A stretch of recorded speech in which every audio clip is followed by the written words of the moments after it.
నమస్తే, welcome to our channel. Vijayawada వరద విలయానికి గత ప్రభుత్వ అధినేత తీసుకున్న తప్పుడు నిర్ణయాలు ఏ మేరకు ఇప్పుడు నష్టం కలిగించాయి అనే విషయం స్పష్టమైంది.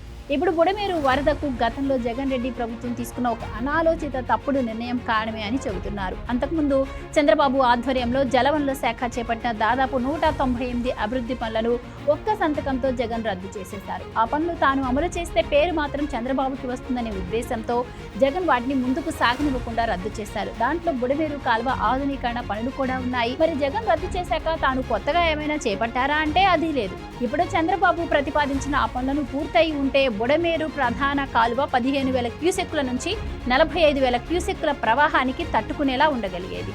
కాలువ కట్టలు మరింత బలోపేతంగా ఉండేవి. అది జరగనందుకే నేడు ఈ విపత్తు ఇలా విరుచుకుపడింది. అప్పట్లో సీఎం అవగానే జగన్ తొలుత పోలవరం ప్రాజెక్టు పనుల కాంట్రాక్టు సంస్థను రద్దు చేశారు. ఆ వెంటనే బుడమేరుతో పాటు జలవనరుల శాఖ చేపట్టిన 198 అభివృద్ధి పనులను అర్థాంతరంగా ఆపేస్తూ 2020 సెప్టెంబర్ 8న ఆదేశాలు ఇచ్చారు. ఆ నిలిపివేసిన పనుల్లో ఉత్తరాంధ్రలో 12, గోదావరి డెల్టాలో 24, పోలవరం ప్రాజెక్టులో 7, కృష్ణా డెల్టా సిస్టంలో 51, ఒంగోలులో 2, ఎన్టీఆర్ తెలుగుగంగలో 25, కర్నూలులో 9, కడపలో 14, మైనర్ ఇరిగేషన్లో 16, అనంతపురంలో 18 చొప్పున మొత్తంగా 198 పనులు ప్రీ క్లోజర్ చేశారు. జగన్ ఏకపక్షంగా పనులన్నింటినీ రద్దు చేశారు. ఇలా ఆపేసిన పనులను తన హయాంలో మళ్లీ ప్రారంభించే ఆలోచన కూడా చేయలేదు.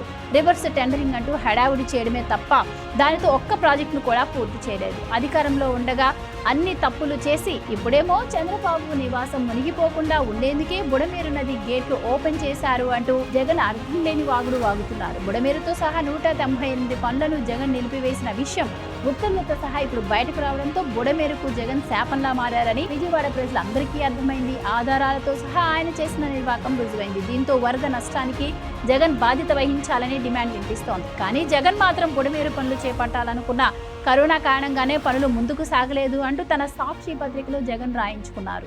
వాస్తవానికి కరోనా ప్రభావం పోయి 3 ఏళ్లు దాటింది. ఈ 3 ఏళ్లలో బుడమేరు పనులు ఎందుకు చేపట్టలేదో జగన్ సమాధానం చెప్పాలనే డిమాండ్లు వినిపిస్తున్నాయి.